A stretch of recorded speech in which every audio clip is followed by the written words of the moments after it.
Project Lawful aka Planecrash by Arwayne aka Eliezer Yudkowsky and Lintamande.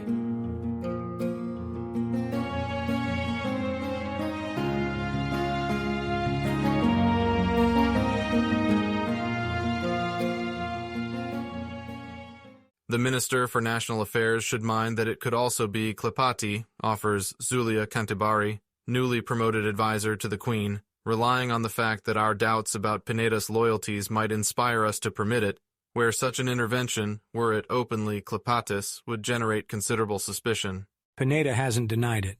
My understanding is that, owing to mismanagement under the previous monarch, Pineda offers no routine accounting of her actions either to church or crown, which is why we cannot ask of her if, and why. Is anyone being assigned to the duty of analyzing the possibility that this benefits Caden Kylian? And if so, how? Or are we abandoning that as a bad deal? My understanding is that Pineda's final reports indicate her as having acquired the capability to act entirely for her own benefit, meaning we can't assume that any particular action of hers is meant to benefit Asmodeus or Cheliax at all. It clearly does increase Chelish military potential, if only because we can recall more clerics from the World Wound and our cities while incurring lesser consequences. I don't think any gods will be confused by a cover of Pineda not rendering direct military aid, which further weighs against her choices having a divine source or reason. Terthul II lifts a hand and all quiets at once. Never mind Pineda, says Terthul II, who of course minds Pineda immensely but can't look interested in calling her to account. She might not answer, and that'd be disastrous.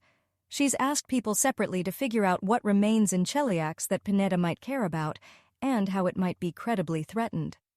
Early reports say that Pineda's immediate family is dead and unreachable, but one of Pineda's few disciplinary infractions was about granting too much fame to Paxti of Boras, a former classmate, during a sensitive intelligence operation.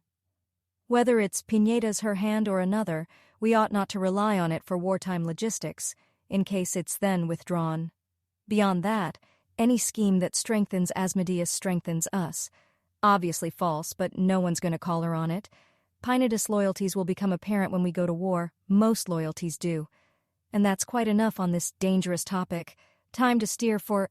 Summarize, Timoteu, the state of those preparations. Cheliax's stocks of high-level consumables, scrolls and wands and potions had been depleted by conquering Nidal. Those would have taken time to replenish from only internal sources, and Cheliax is not as rich in high-level casters as in low-level casters. The obvious alternative is to buy those items from foreign suppliers using the newfound spellsilver riches, but many of Cheliax's usual military suppliers are currently balking at supplying Cheliax directly. This is inconvenient but not fatal. Any sanction on foreign trade that isn't obeyed worldwide is more for show than for impact. Cheliax has offered higher prices to those suppliers that will still sell to them. The former clients of those suppliers, outbid, will turn around and buy from the suppliers that are making a show of snubbing Cheliax. I estimate that we're at 70% of attainable military potential. 80% in one more week, 90% 2 weeks after. That reflects our supply of consumables. Our warriors and casters are as ready as they'll ever be. With respect to recalling World Wound forces, now that the new healing capacity has increased their efficiency. And realistically, also gambling on Lady Pineda's demonstrated willingness to reinforce a Chelish World Wound unit in distress, we have acquired sufficient greater teleport scrolls to retrieve up to 30 high-level casters and fighters from the World Wound, without that impacting our assault potential immediately after. A military advisor standing behind him clears his throat. Your Majesty, I would recommend we move immediately. Those weapons that we've witnessed deployed by Osirian or those allied with it are a problem, and there'll be more of one in more time. This is the best moment to strike at them. We should adjust our objectives in line with our combat power, rather than delay. So which objectives does our Lord Minister recommend we abandon? Klepati, the project sites, the city? A weak attack weakens us. Our aim is destruction, not conquest. A weak attack weakens them, and their counterattack weakens us precisely as much as they're capable of, which will be more next week. This is the conversation Terthul II was angling for, without being too obvious about her desires. There's nothing like a good war for securing one's throne. She intends to preside over it with sober, mature deliberation, statesmanlike as Abigail could never be bothered to be. Are there those who'd advocate for further delay? There's a surprisingly loud click and nearly simultaneous snick. This is the sound made by an adamantine spring, unwinding under incredible tension, and the sound made by an adamantine blade that sweeps forth and returns almost instantly back. Anyone who sees at mortal speeds will see only that blood sprays forth from Terthul's throat, and she stops talking and looks puzzled for just a moment, before her head falls off her shoulders in another gush of blood. Abigail gracefully catches Terthul's head before it hits the ground, removes the crown of infernal majesty, and heaves the rest of Terthul's body off the throne of Cheliax, before seating herself down there, uncaring of the latest set of bloodstains. There are things you ought not to do if you are determined to keep your head attached to your shoulders for very long, and one of those things is seating yourself upon the throne of Cheliax, in the throne room that was Abigail's. "I assume," Abigail says aloud, glancing at the current Royal Guard members, who are looking just as decidedly neutral as everyone else in this room, "that you have secret instructions to summon the Grand High Priestess in such an event as this, considering my recent circumstances." She leans to one side upon her throne, flinging one boot-clad leg up on the throne's arms, the very picture of seductive relaxation. Be about that, if you must. Aspexia will come there swiftly, accompanied by adequate reinforcements should they be necessary. Everyone who is none of those people will be saying absolutely nothing. You have not donned the crown of infernal majesty. A tiny feeling of relief, entirely about Cheliax's prospects for competent governance, and which Aspexia was not in any case acknowledging in the slightest, vanished upon the instant that she saw. It's very tempting, but you will be pleased to hear, Aspexia, that I have finally learned not to do what I shouldn't. Has Sever broken you to her service, then? They are none of them stupid. It's different when an ex-priestess of Aurori does the remaking. I am strong enough now to rule without this crown. Only a +2+2+6 3/4 circlet that she wears, small almost to the point of being invisible beneath her hair, and leaving her forehead clear. There are uneasy shifts at this, the Royal Guards meeting each other's eyes, not daring quite yet to take up combative stances against Abigail Thrune returned. If you intend to try taking Cheliax from the grasp of Hell, even if only so Sever can reclaim it in Hell's name, there will be a fight about it. It's an obvious stratagem and the one that Aspexia would expect. It's the one that Abigail expected.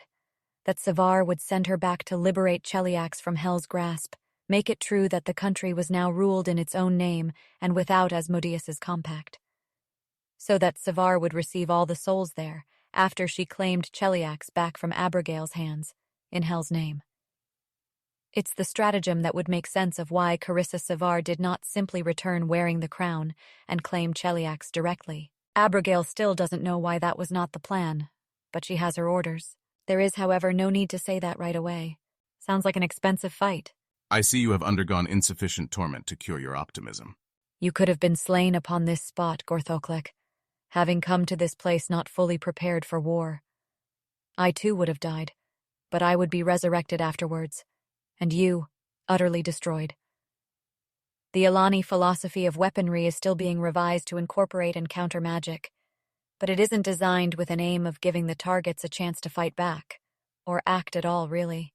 Gorthoklek is already defended now against a weapon of such potency as slew the Queen and Most High before, and there are more pit fiends in Hell should it come to a greater war against Ilani's spawn. Did Gorthoklek fall here, the next pit fiend after himself would not die so easily. He does not say as much, of course, but instead this. Do you intend to try to take from Hell a country that Asmodeus has compacted for and claimed as his own? Not if there's a less expensive alternative. A number of people are currently strongly wishing that their general status and deportment permitted them to run away very quickly, sometime around now. Are you betraying your compact with Asmodeus? I died, and the country of Cheliax was bestowed on another Thrune. I need not regard current events as falling under the rubric of that compact. Could Aspexia win? Definitely, she reckons, if Abigail does not dare to don the crown, unless Abigail is more backed by Sevar and Keltham than Aspexia expects. Aspexia finds that she is reluctant to open battle, no doubt because of how disastrous it would be for Cheliax either way. Aspexia will not give in to threats from a lesser power, for only that reluctance. It is the Asmodean way to give in to threats only from greater power. But she will make an attempt to avert a costly outcome, even if those watching might misinterpret that as a sign of weakness, in a contest where appearances matter. Abigail, come to your senses. Asmodeus still owns your soul, and I don't see him particularly happy about this matter, even as a threat that you then don't carry out. If Sevar has broken you too badly to see it. Abigail interrupts her with a brief, cold chuckle. Carissa Sevar showed me what awaits in hell, for myself, for the others here, accurately. You cannot be serious. If any of that came as a surprise to you, I have catastrophically overestimated your wisdom and indeed your sanity. Would you swear to me, Aspexia, in Asmodeus's name, that hell takes anything like care not to wantonly ruin those souls whom we believed, trusted, to have made themselves valuable? Instead of just having whatever cruel fun strikes their whim and making a few devils out of what remains? I think that hell effectively keeps its secrets on such matters, including from the likes of Carissa Sevar, and serves Asmodeus well in all that we cannot see. Hell has carefully engineered the impressions we hold of it, without ever making us any promises. It carefully manages what mortals see on their trips to hell, if they've any prospect of returning, and never swears us any oaths. Of course, I trust Sevar's sworn probability estimates above that. Any sensible person would. Sevar is not privy to hell's hidden truths, nor can they be bought nor scried. For Sevar to swear that she's guessed a thing is still nothing more than guessing, even if she dresses it up in numbers. Rugaton surely does not think that Abigail can be unbrainwashed upon the spot, or if she's modeling Sevar accurately, knows that Sevar would not have sent Abigail here in a persuadable state. And Abigail knows that Aspexia Rugaton cannot be turned from her own course. Least of all could any debate move Gorthoclec. What Rugaton must be contesting, then, are the opinions of the high officials and palace security wizards, uneasily watching all this. This handful of Chelish powers cannot decide any large military-civil conflict. They have not the numbers or combined potency. But they are informative. The next batch of Chelish powers might not arrive to any different opinion, if these few backed Abigail here or Rugaton. Carissa Sevar has now reached INT 29 and mastered every scrap of law that an INT 18 child could contain out of another world, and extended it. If Sevar is not yet a god, she is close enough that the likes of us cannot predict in which direction she'll be mistaken relative to a god. But you're worried that Sevar's sworn guesses are wrong, for all that you say you don't know hell's truth yourself? Or you think yourself sure that an INT 29 Ilani is making errors and in a particular direction? Fine enough then, Gorthoclec is right there. He can give us his own oath about anything I say that happens to be false. Hell decides for itself what to say or not say, and to be moved by such a taunt is beneath a pit fiend's pride. So I answer on Gorthoclec's behalf, for if he answered at all, it might be to destroy you. You need hardly be in T29 to understand that hell makes the decision of what to keep from us, for reasons that include leaving the pathetic deluded mortals to their delusions, when those delusions lead them to serving hell more eagerly than they'd serve if they knew the truth. Abigail's voice is clear now and cold. Matters of evil and pride may proceed of Asmodeus, but matters of truth and reality are of law. It was stupid in the first place for the mortals of Cheliax to trust to their fates in hell, while only guessing what those fates were. It was not a sane or lawful arrangement. If our dues in hell are to be the foundations of our loyalty and the Chelish state, if we're to work all our lives to improve our fates, let those fates be known to us and not guessed. If Sevar is wrong about that, let Gorthoclec swear that hell originally decided to not swear to us regarding our fate in hell, for a primary and decisive reason other than that we mortals were thereby too optimistic and more eager than we would have been. That ought not injure his pride by much, if hell has any legitimate reason for secrecy. That rather sounds like Keltham's style of reasoning. I mark that attempted change of topic and that Gorthoclec remains silent. Is there even anything left of Abigail Thrune, or am I only speaking with what Sevar put into this flesh after it was put into her by Keltham? Carissa Sevar was chosen of Irori, you know, as I was chosen of Asmodeus. Irori doesn't really go for that sort of thing. I'm given this because it made me stronger. And also, I'm afraid you're worried about the wrong puppet master, Aspexia. Abigail looks down at the crown of infernal majesty with entirely honest, wistful regret. The other reason I haven't put on this crown is that, if we do come to an agreement, the keepers of Asmodeus will need this overpriced headband more than I do for their training. You've gone over to snack service. None of the absolute horror in Aspexia Rugaton's voice is the tiniest bit feigned. As promising as Asmodeus's keepers seem, she's never forgotten for 1 second whose project that was. I understand that Savar's come to some arrangement with that alliance's representative, yes. I'm not intelligent enough, lawful enough, or trusted enough myself to know the details. And is Sivar on Asmodeus's side in this? Don't be absurd. Savar is on her own side, as is the way of lawful evil, and I'm on my own side. It's just been shown to me that my best interests lie with her. She tortured you until you... Of course. She is lawful evil, not lawful neutral. But she didn't break me in any way she couldn't repair afterwards, because she isn't your kind of Asmodean. My kind of Asmodean? I am the one who defines... It's only heresy until it becomes orthodoxy, Rugaton, and remember that you too will come to hell in time. Enough of this. You don't know the true stakes on this game board, and neither do I. So let's negotiate about the parts our lesser minds can understand. Gorthoklek might have been destroyed by an Ilani weapon, and upon my being resurrected, I could have taken Cheliax from hell, though with great strife and loss. And then I'd give Cheliax into Savar's hands, to rule in hell's name again. And souls here who cry her name would be hers to own, in hell after her ascension. Except... Abigail turns now to look deliberately at the watching royal guards. Those already souls sold to hell, who are excluded from Savar's compact with Asmodeus, whom Savar has separately compacted with Dispater to be able to buy from their current owners in Dis, with the approval of Crown and Church. So, as an alternative to the road that needlessly costs hell, Cheliax could submit itself to Carissa Sivar as its empress, with myself as her viceroy, styling myself directrix. The worship of Sivar, as a destined future goddess of hell under Asmodeus, will be legalized and encouraged by the state, if perhaps not the church. Those worthy in Cheliax will still go to Sivar in due time. Perhaps through emigration to Wan Shou. Perhaps after she's taken 3/4 of Avestan in hell's name, backed by an unweakened Cheliax. The church will give its approval to Sivar's buying of those who've already sold themselves to hell, if they please her or seem to hold promise. Neither church nor hell shall try to interfere with Sivar's rulership of Cheliax for 3 years, so long as it stays within the bounds of reformed Asmodeanism. Nor will the church protest certain changes away from the more wasteful and self-destructive of Cheliax's current policies.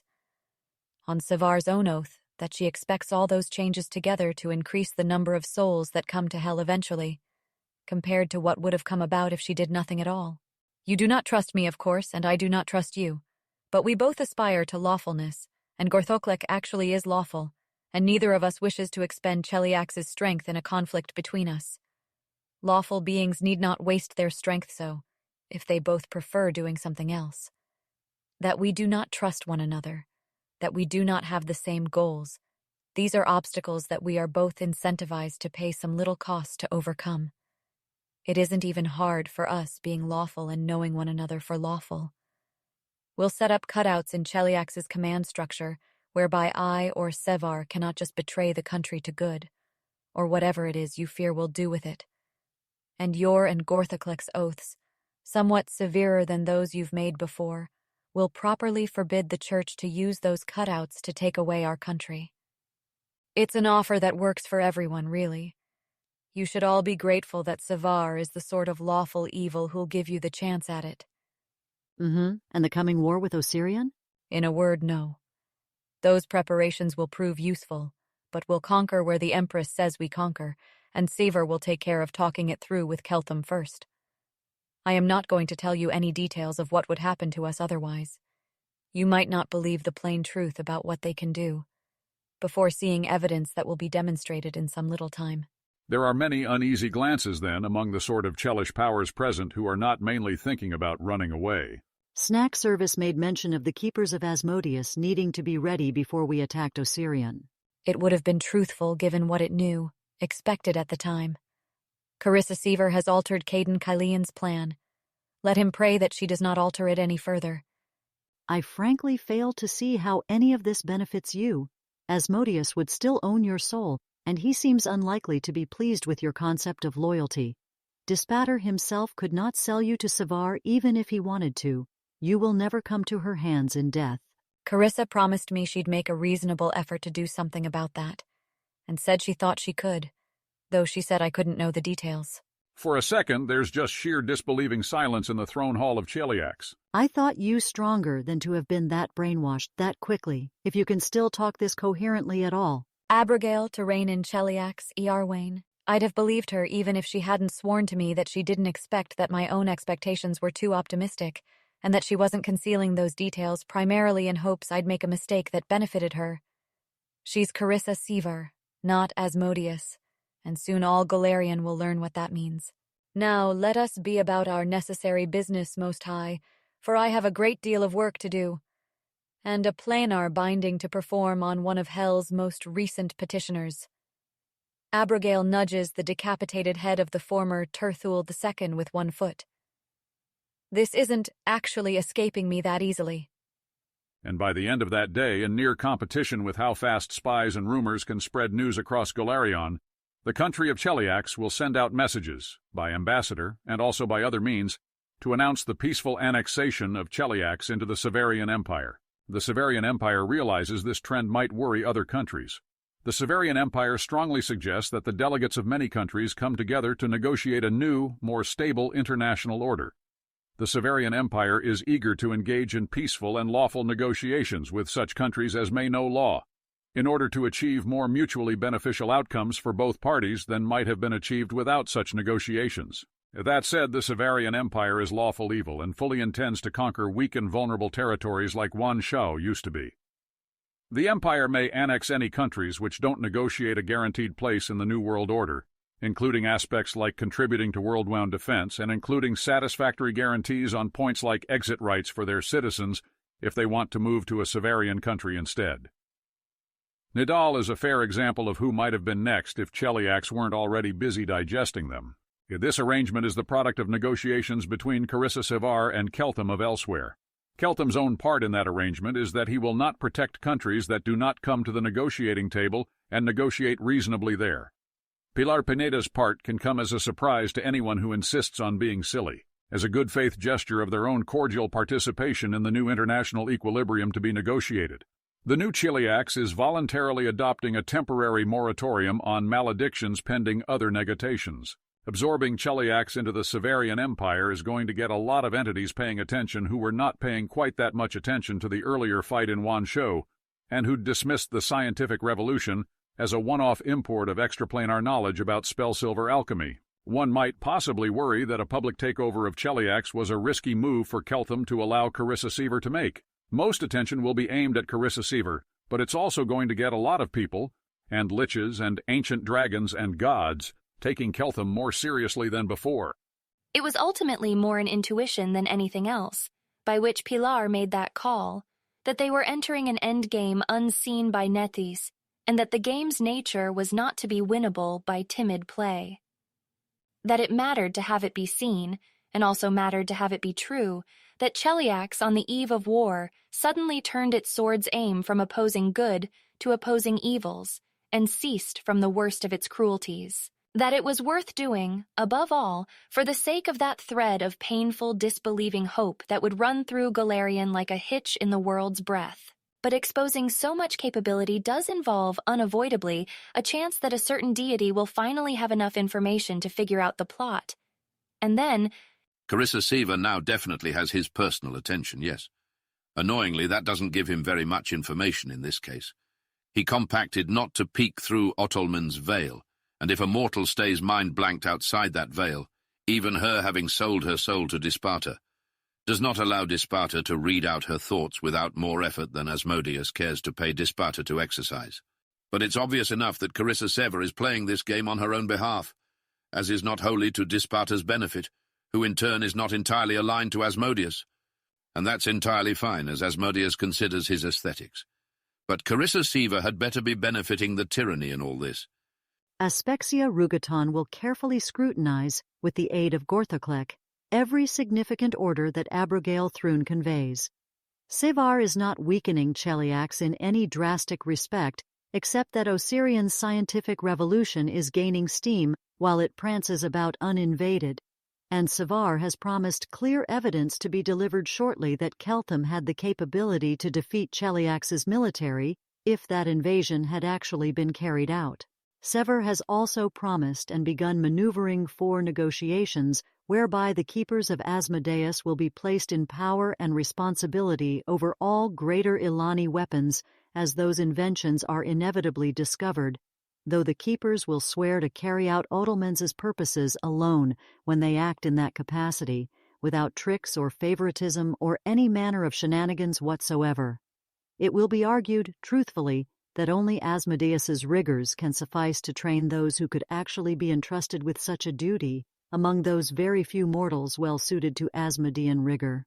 There is an equilibrium implied by the existence of truly deadly weapons, which Hell's elite understands better than Golarian's mortals have previously needed to know.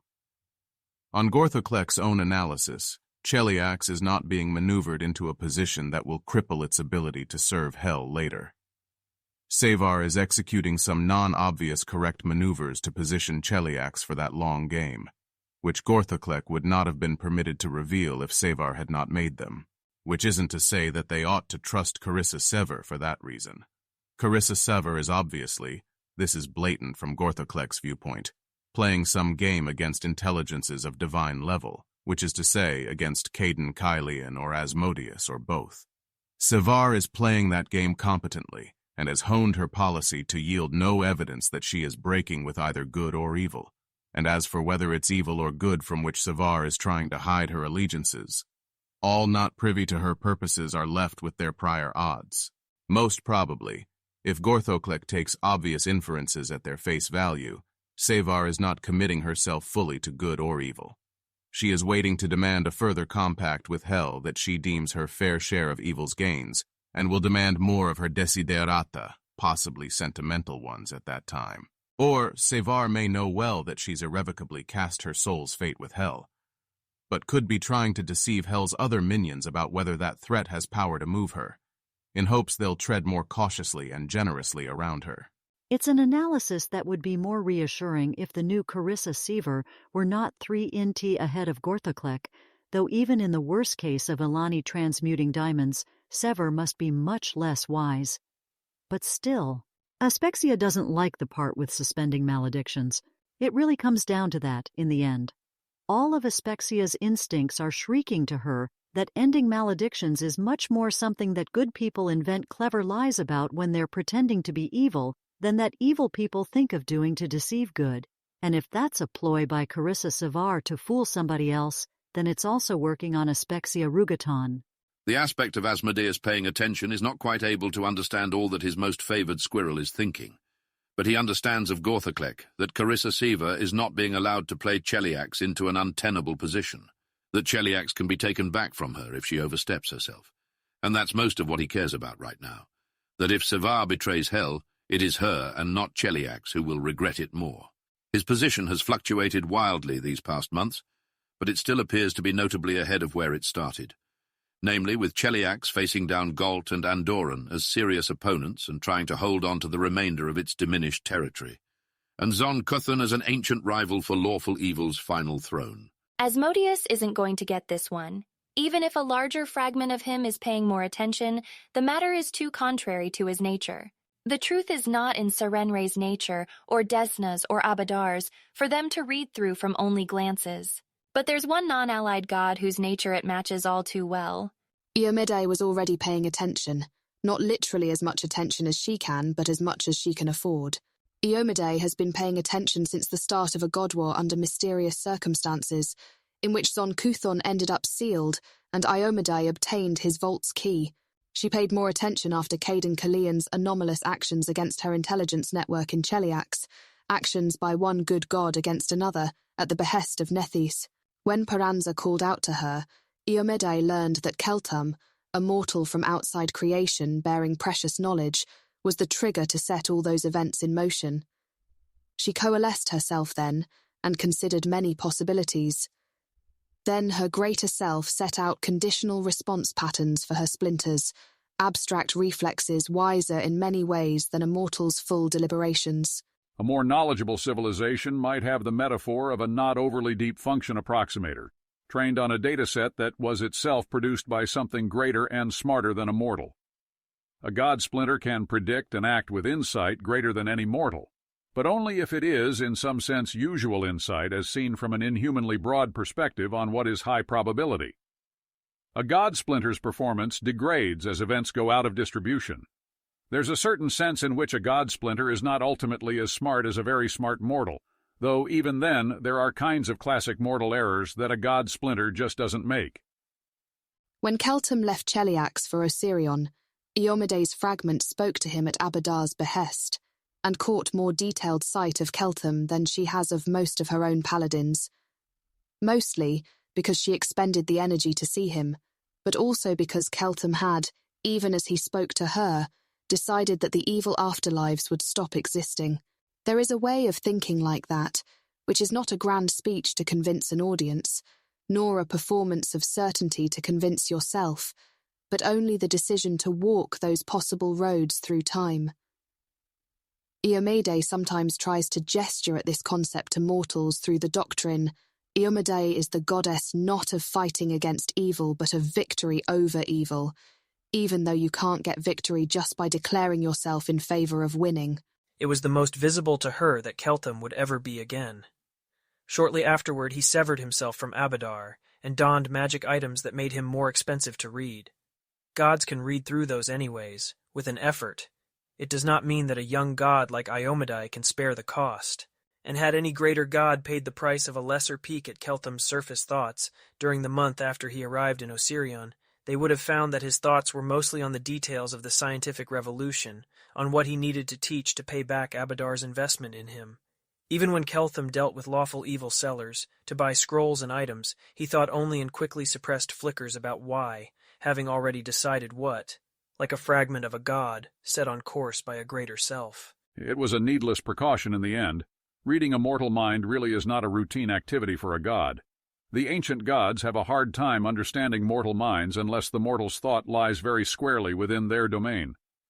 It's easier for once mortal gods, but those can rarely afford the energy. Even had Keltham been thinking to himself openly, no one would have seen.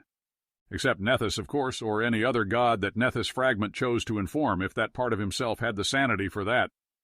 And then, from Osirion, Keltham went to Ostenso, a place where gods were forbidden to intervene, and within Ostenso, a further smaller fortress, about which Odelmen set a protective veil to lure the understandably skittish anomaly back into containment, as Odelmen saw those matters.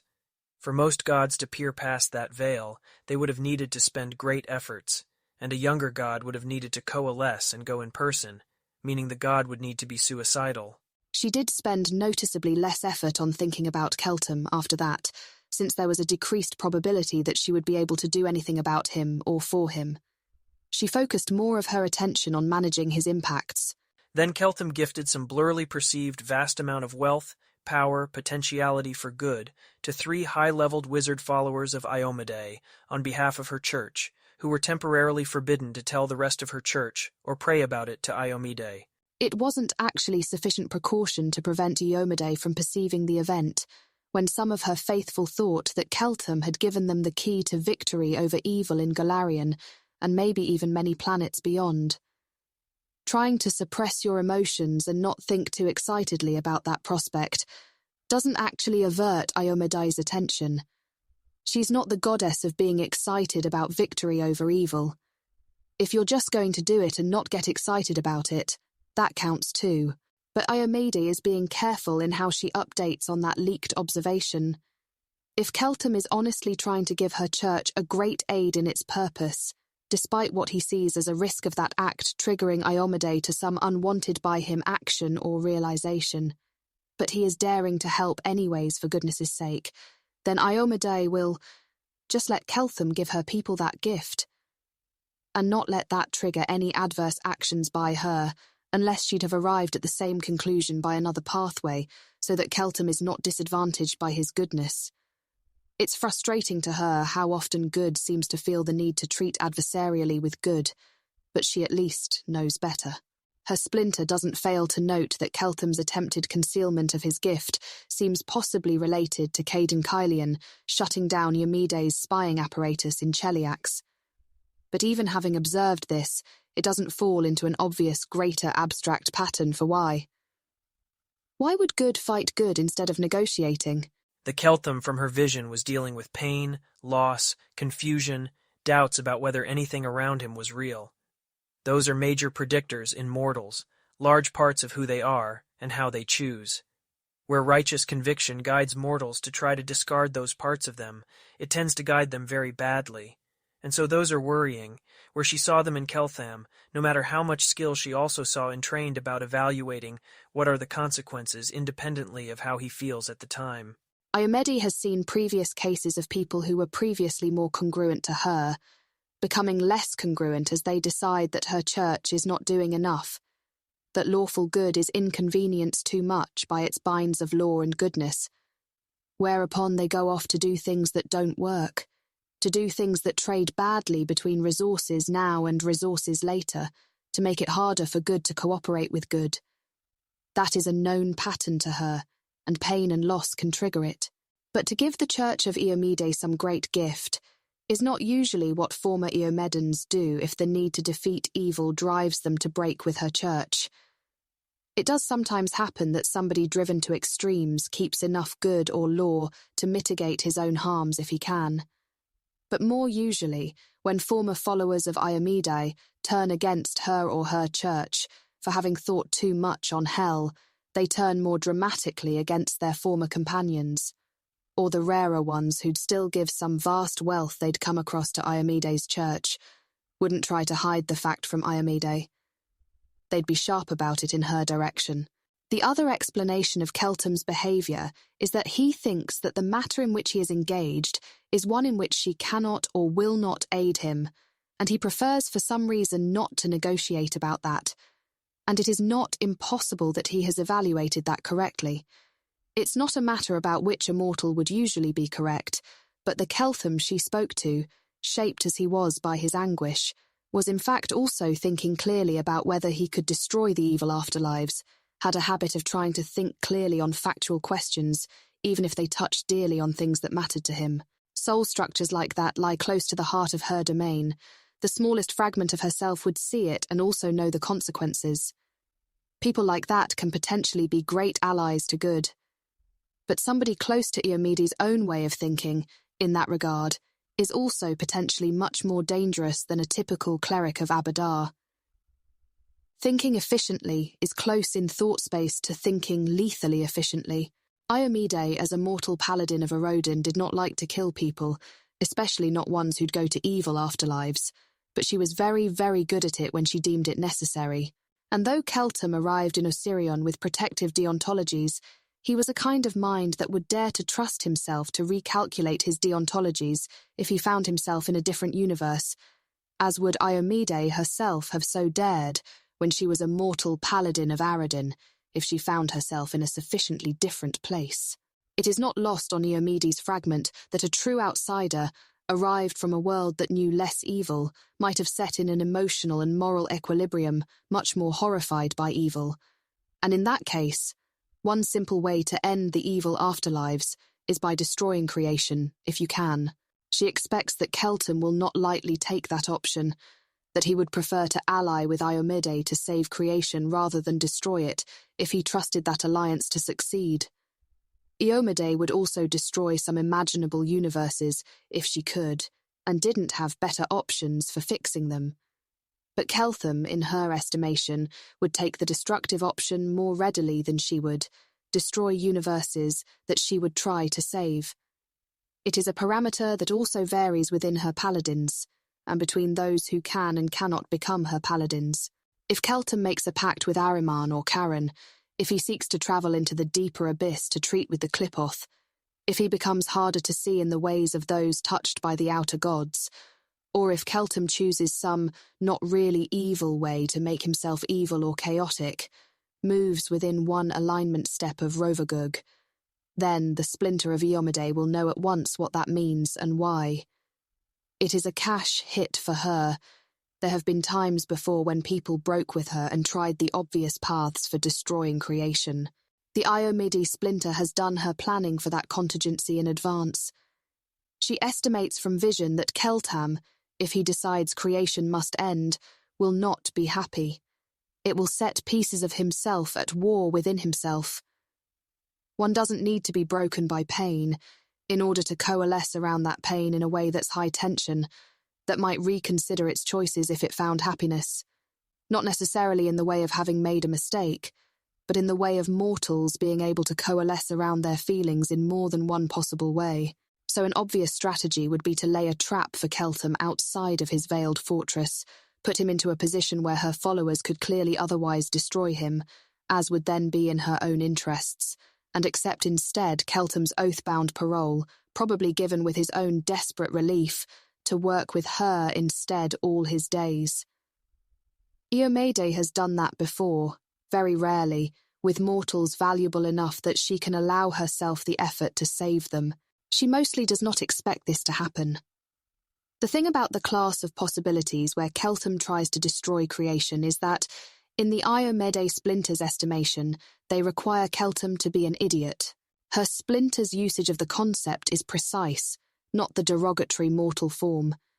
She does not think idiot just when some mortal is doing something she doesn't like. Keltham, in this hypothetical scenario, would be an idiot in the sense of pursuing a clearly suboptimal strategy, where her vision suggested he had adequate intelligence and mental skills to know better. Keltham has invited one of her followers into his veiled fortress, like some sort of sensible person who wants to check what Iomedans have to advise about things, and one of her followers would definitely know better. People have made pacts with Ahriman and Charon before. They've travelled into the deep abyss to treat with Qliphoth before. They've made pacts with outer gods before.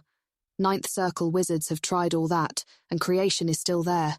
Prophecy's recent breaking increases Galarian's danger density by 2 or 3 orders of magnitude, maybe, but not enough to compete with all the rest of creation since its founding.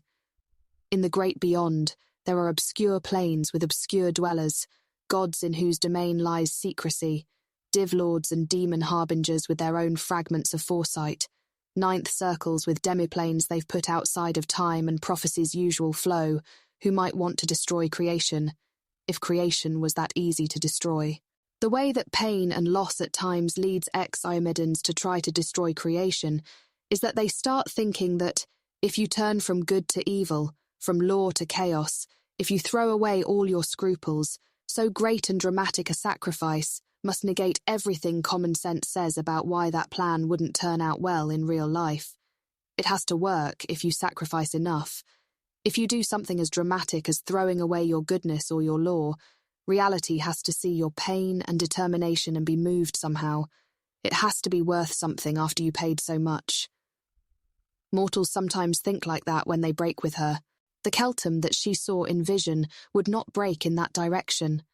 The Keltham that she saw, if he had devised some standard mad wizard scheme to end creation, would pause and ask himself, why is creation still here if it's that easy? And do more research first. Even if he couldn't rule out every slivered chance at success, he wouldn't chase futilely after tiny chances. Taking into account that later Keltham made gift to her church, the Iomedae splinter strongly estimates that later Keltham would ask, if all the people like me joined forces with the Church of Iomedae instead and accumulated our efforts over the years, instead of dying futilely and individually in the pursuit of some tiny chance of destroying creation, would this, in realistic expectation, lead to a better outcome? And notice that the answer was yes. Obstacles to asking yourself questions like that are also obstacles toward donating vast wealth power potency to the Church of Iomedae. The Keltham that she saw, even if he decided that he preferred that creation not exist, would only try to destroy creation if he thought he could actually pull that off. The splinter of Iomedae has cached that destroying creation is difficult, and has cached that even mad wizard negative utilitarians know it's difficult if they're thinking at all clearly. The present time in Golarion is unique among planets, for that Golarion contains Rovagug, and that prophecy about it is shattered. But the splinter of Iomade concerning herself with these matters puts very low probability that Keltham would try to unleash Rovagug. Losing the one planet where prophecy doesn't function and where conditions have conspired to enable an unusual number of mortal-descended gods would be unfathomably costly to good, and to the infrared interests of Keltham. It wouldn't work to destroy creation unless Asmodeus or some equally powerful coalition backed Rovagug. And the Keltham that she saw would not accept partially destroying creation if he went down that road. A partial destruction that leaves large sections of creation and hell intact would not be victory. And that is something the Keltham she saw would not lose track of, not for any amount of desperation. If he commits to a drastic action, he will estimate that actual victory lies at the end of it, and his desperation and sacrifice will not have figured into that estimation process as positive factors. His deontology is not for sale at the price point of failure. So, even conditioning on the line of possibility where Keltham would prefer to destroy creation, the most likely outcome in the Iomade fragment's current evaluation of that broad class of possibilities is this, that if Keltham decided that he preferred creation gone, Keltham then retreated to his fortress while he looked for ways to destroy all of creation, ways that would actually work in real life. And so far, Keltham correctly assesses that he hasn't found any pathways like that. And when he finishes out that due diligence, he'll join with the Iomedans on fixing creation instead of destroying it, and be less at war within himself and be happier. A generalization of this scenario is in fact the Iomade splinter's primary guess. Keltham has retreated to his fortress, after making sure Assyrion was boosted enough to prevent Cheliax from taking over Golarion immediately, in order to properly verify all he's been told is happening, and orient to Golarion, and do something like due diligence on literally everything. And until that's done, Keltham isn't trusting anything whatsoever this time, and doesn't want any gods able to mess with him in any way. To the Iomade splinter's way of thinking, this would be an incredibly reasonable thing to do. The boy she glimpsed in Assyrion could easily be one owl's wisdom or fox's cunning away from thinking it. Iomade the Mortal spent years investigating a Rodan before committing herself completely to his service. The true and greater Iomade would have guessed better. It is not actually a puzzle that would stump a god coalesced. Had Iomade seen Keltham in vision, before coalescing into her full self, that added knowledge during her coalescence would have been enough for her full self to figure out everything, for the exponential thicket of possibilities to collapse and one possibility to stand out. Not just Keltham's psychology, but the existence of an alien web of not prophecy surrounding him. Even the earlier moment, of which she also caught sight, there having been no effort or oath to conceal it from her, where Keltham tried to work out wish wordings with one of her clerics for destroying all of Cheliax, would have been enough for greater Iomade to consider explicitly whether Keltham held other and greater destructive secrets, new truths that should be permitted only to Pharasma and Ottomans. The gods are able deducers but not superb observers of the material. Many truths of physics are gated behind microscopic observations that no mortal has yet devised instruments to capture. So gods would not know those truths automatically, without an effort. And being visibly the sort of god who makes that effort might get them killed. Some fragments of Nethys have come to know, and the rest of Nethys dissipated much of his power and sanity on restraining those. So then for Iomede's splinter, the guess that Keltham might possess truly deadly knowledge is not something that would follow from his being observed to improve spellsilver refining. It is not a usual element of a cached pattern. Nothing about Keltham's arrival and subsequent events, seen only from the Iomade splinter's angle, suggests this situation could have an unprecedented impact upon all creation. It is not transparent to her, not much suggested by those events, that Keltham's arrival in Golarion constitutes rolling a new kind of dice that have never been rolled in creation ever before. Also, you'd expect that Ottomans would notice and destroy in body and soul any mortal working out detailed mathematics for how to destroy creation, that Ottomans' own veil wouldn't block her own sight, that she was more than powerful enough to peer through a mind blank. Iomede's splinter doesn't know that any such mathematical insight is possible, but her cash hit on that general class of internal question is that if it were possible for a mortal to destroy all of creation just by being very clever, it would be Otolmen's domain to notice the mortal in the process of being that clever and squash them. Her greater self might have spotted the flaw in that cached answer with respect to Keltham, but her lesser self has not. From the perspective of the greater self which laid down those cached answers, that violation would come at the end of improbability, layered on improbability, inside an exponentially vast space of other improbabilities that aren't any less probable than that. And so Iomede has not coalesced again. Her previous 10 minutes of coalescence were vastly expensive to her interests, and not only in Golarion. Iomede's will and her care was temporarily withdrawn from many places, more worlds than a young god should really be trying to help. There are countries, small ones, on little planets that don't amount to much, which now stand in danger of falling to evil as the price of those 10 minutes of real thinking. There's a reason she hadn't done it in a century. Greater Iomede updated many of her policies in those expensive 10 minutes, not just Keltham-related ones. So the expected utility of pulling herself together again so soon after is much less. And so Iomede's decision to not pay the cost to think really hard about the question, as understandable, as predictable as that decision may be, is the only decision that ends up. A new update. Iomede's most powerful followers are praying to her, asking if she wants to commend them to any particular path about, this entire Cheliax thing. Should they be backing Carissa Seaver here so she can become a new lawful evil god of a less awful section of hell? Or should they be negotiating in good faith with the new Cheliax, which has voluntarily proposed a regularly updated reassessment of world-wound contributions that will automatically take into account Cheliax's newfound wealth of spell silver?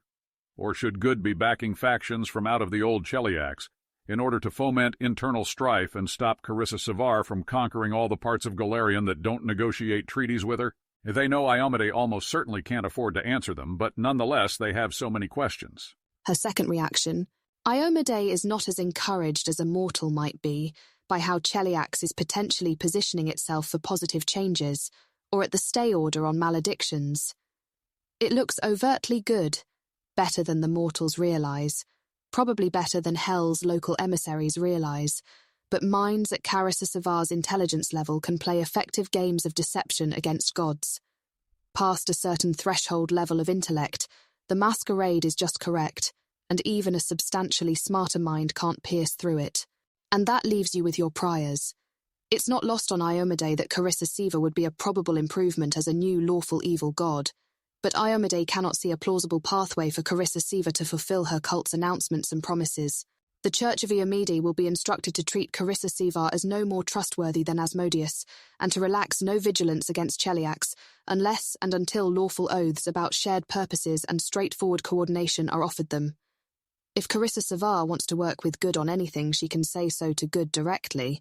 INT 29 should really be enough to figure that out. Even a fragment of Iomede splintered, however, will not fail to notice that she is incredibly confused about how this Cheliax situation could have developed out of the Keltham situation. That trajectory is not a short sentence in the language of paladins, probably not in anyone's language. This is not how probability is supposed to work. Her first reaction, what? Okay, but is Iomede about to coalesce? How close is she to deciding to coalesce? Even if she doesn't do it now, if she was nearly on the verge of it here, this won't be the last startling news that she gets. Nethys says pretty butterflies. Nethys did not expect to have to hold himself together this long, did not expect he'd have to hazard his mental stamina for so long a march. Some element of the web of Nethys fragments meant to spy on Iomede's thoughts and convey those legibly to the Alliance has lost focus.